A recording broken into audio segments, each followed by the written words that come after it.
నమస్తే,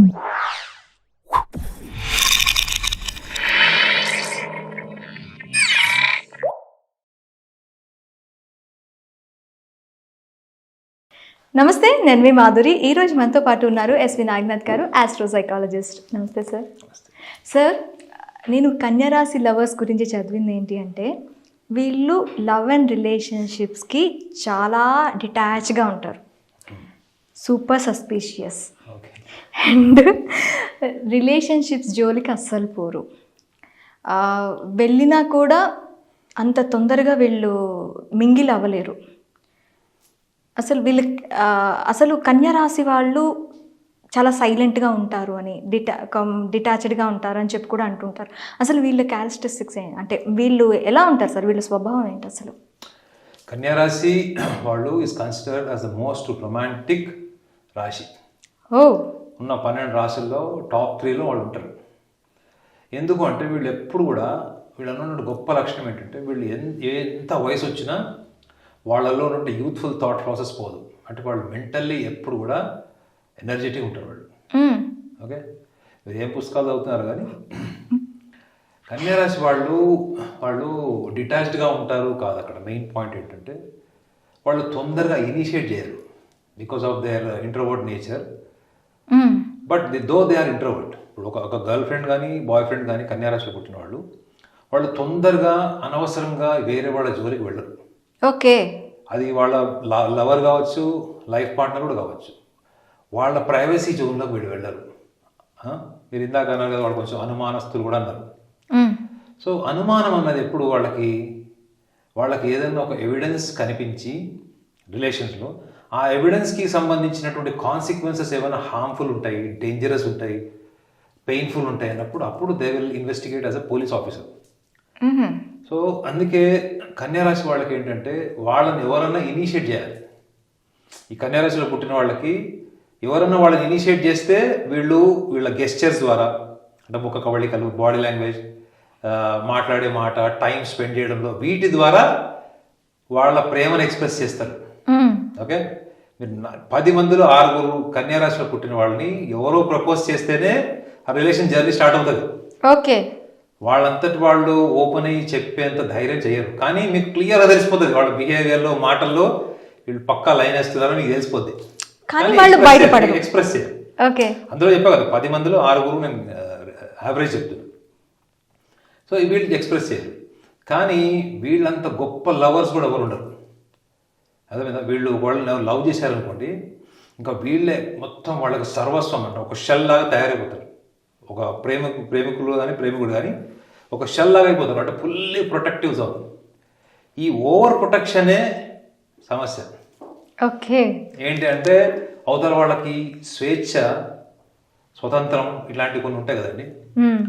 వీటిలోకి అవతల వాళ్ళని వీళ్ళు అనుమానించడం, నిర్బంధించడం చేయరు. కానీ వీళ్ళకు ఉన్నటువంటి టూ మచ్ ఆఫ్ ప్రణాళిక, అంటే planning, too much of meticulous calculation, too much of thinking what will happen tomorrow. దీనివల్ల ఏమైపోతుంది, మీరు ఎక్కువ సెక్యూర్ చేయరు రిలేషన్స్ని. You are trying to secure more relations than it is really important. Okay, they have to check whether it is really important at the situation or not. అది వాడు చేయరు. రెండో మైనస్ పాయింట్ కూడా ఏంటంటే, వీళ్ళకి డిప్లొమాటిక్గా మాట్లాడి రీజనింగ్ చేయడం రాదు. వీళ్ళు ఏమైనా మాట్లాడితే కొట్టినట్టు మాట్లాడతారు వీళ్ళు. సో వీళ్ళకి చిన్నప్పటి నుంచి కూడా ఈ డిప్లొమసీ, టాక్ట్ఫుల్నెస్ అనేది ఉండదు వీళ్ళకి. ఎందుకు? ఈ బుధుడు అధిపతి కాబట్టి వీళ్ళ కమ్యూనికేషన్ కూడా స్ట్రైట్ టు ద పాయింట్ లాగా ఉంటుంది. సో చాలామంది కన్యారాశిలో పుట్టిన వాళ్ళకి మల్టిపుల్ బ్రేకప్స్ ఉంటాయి, మల్టిపుల్ రిలేషన్స్ ఉంటాయి. కానీ ఉన్నప్పటికీ కూడా వాళ్ళు బ్రేకప్ అయిన తర్వాత డెఫినెట్లీ వాళ్ళు over a period of time వాళ్ళు రికవర్ కూడా కాదు.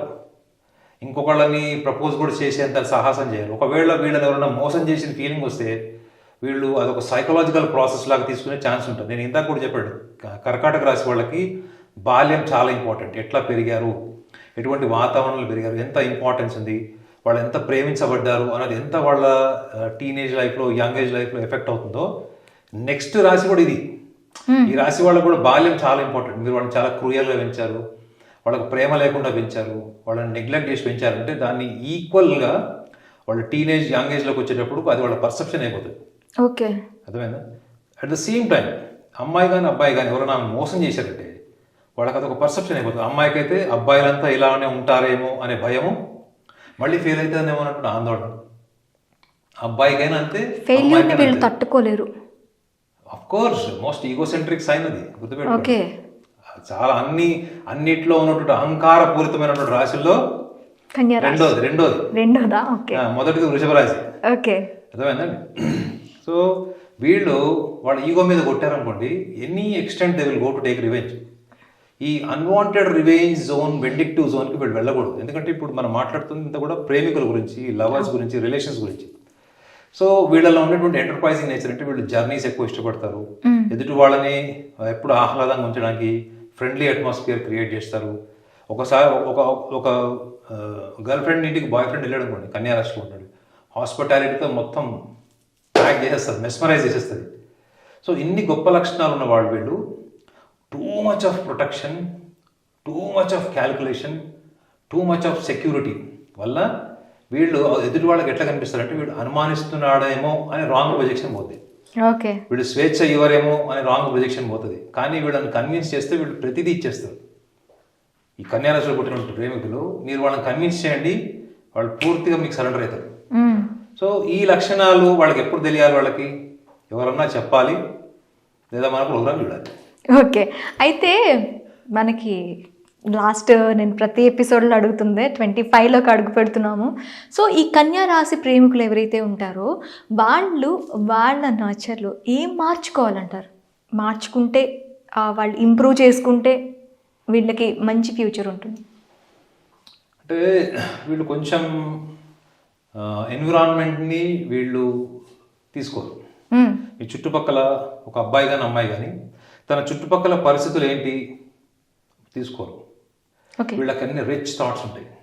వాళ్ళు ఎవరికైనా గిఫ్ట్ ఇచ్చినా కాస్ట్లీ గిఫ్ట్ ఇస్తారు. తీసుకున్న దాని బ్రాండ్ ఏంటి, దాని క్వాలిటీ ఏంటి, దాని ప్రైస్ ఏంటి అనాలిసిస్ చేస్తారు. సో వీళ్ళ ఆలోచనలు కూడా చాలా కాస్ట్లీ థాట్స్ ఉంటాయి, costly life style, everything class. So ఈ క్లాసీ థింకింగ్ ఉన్న వీళ్ళు తొందరగా లైఫ్ సిచ్యువేషన్స్ని, లైఫ్ ఎన్విరాన్మెంట్ని అడాప్ట్ చేసుకోరు. ఓకే. వాళ్ళ మనసులో ఎలా ఉంది, వాళ్ళ ఆలోచనలు ఎలా ఉన్నాయి, వాళ్ళ జీవితంలో ఎటువంటి అనుభవాలు చూశారు, అవే అంటే they are more psychological than rational. అక్కడ సందర్భం ఏంటి, పరిస్థితులు ఏంటి అనే దానికన్నా వాళ్ళకి జీవితంలో జరిగిన అనుభవాలు, ఆలోచనలు, పరిస్థితులు, వాళ్ళు ఎదుర్కొన్న పరిస్థితులు, వీటిని తీసుకొచ్చి ఎప్పుడు ముందు రుద్దడం, ఎదుటి వాళ్ళని ఆ ఆలోచనలతో ఇన్ఫ్లుయెన్స్ చేయడం, ఇట్లాంటివి చేయడం వల్ల ఏమైపోతుందంటే ఇదే మంచి ప్రేమికులు వీళ్ళు వాళ్ళ లవర్స్తోని మిస్కమ్యూనికేట్ అవుతారు, రాంగ్గా ప్రొజెక్ట్ చేసుకుంటారు. సో ఇట్లాంటి లక్షణాల్లో వీళ్ళు ఎక్కువగా ఎదుటి వ్యక్తులకి అలా అనుమానించడం కానీ, వాళ్ళని నిర్బంధించడం కానీ లక్షణాలు వాళ్ళకి తెలియకుండా జరుగుతున్నాయి కన్యా రాశి వాళ్ళకంటే. What they have to understand, they should restrict their too much of freedom. అంటే అనవసరమైనటువంటి స్వేచ్ఛ వాతావరణంలోకి వెళ్ళి ఆలోచించి ఆ స్వేచ్ఛా వాతావరణంలో వెళ్ళి ఫీల్ అయినవన్నీ ఎదుటి వాళ్ళ మీద వేసి ఇన్ఫ్లుయెన్స్ చేసి వాళ్ళని కరెక్ట్గా అర్థం చేసుకోలేరు అని రాంగ్ ప్రొజెక్షన్ ఇచ్చి ఫైనల్గా వీళ్ళు సాధించేది ఏమైనా ఉన్నదా అంటే బ్రేకప్స్. సో మీరు అన్నట్టు ఇయర్ 24 to 25 వీళ్ళు ఏమైనా మాడిఫై చేసుకోవాలంటే నేను రెండే పాయింట్స్ చెప్తాయి కన్యా రాశి వాళ్ళకి.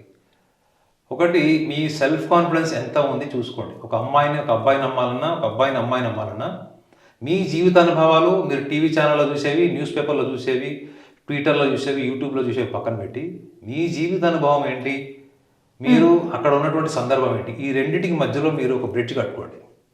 నీ లైఫ్, నీ experience, that is the past. But what you are seeing is more situational. More they have to be situational, they have to be more spontaneous.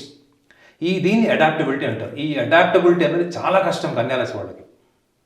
But research చేస్తే నేను చూసింది ఏంటంటే ఈ అడాప్టబిలిటీ అన్నది వాళ్ళకి ఎక్స్ప్లెయిన్ చేసే విధానంలో చెప్తే వాళ్ళు అదే పర్సనాలిటీ ఏవైతే ఉన్నారో వాళ్ళు, ఎందుకంటే వాళ్ళకి డిఫాల్ట్ గొప్ప లక్షణాలు ఉన్నాయి కదా, ఈ అడాప్టబిలిటీని కనుక వాళ్ళు ఇంక్రీజ్ చేసుకొని వాళ్ళకు ఉన్నటువంటి ఇంటెలిజెన్స్ని ఈ రేషనల్ థింకింగ్లో కనుక ఇన్వాల్వ్ చేస్తే year 2025 is going to be the best year. And as I always tell you, the nature determines the future.